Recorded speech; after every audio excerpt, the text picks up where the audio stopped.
ఉగాది అనగా షడ్రుచుల సమ్మేళనం, సంబరాల సూర్యోదయం, వసంత కోయిల గానంతో వచ్చేదే ఈ ఉగాది పండుగ.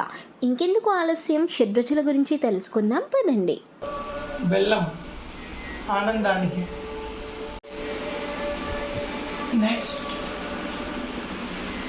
ఉప్పు ఉత్సాహానికి,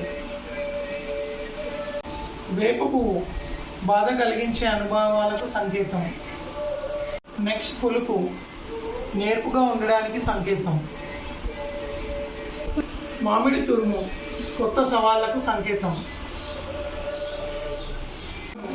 సహనానికి సంకేతం, నెక్స్ట్ సోంపు. ఈ ఉగాది పచ్చడిలా అన్ని రుచులను కలిసిందే జీవితం. కష్టం సుఖం తెలిసిందే జీవితం. ఆ జీవితంలో ఆనందోత్సాహాలని పూయించేందుకు వచ్చిందే ఈ ఉగాది. మీకు మరియు మీ కుటుంబ సభ్యులకు విశ్వావసునామ ఉగాది సంవత్సర శుభాకాంక్షలు.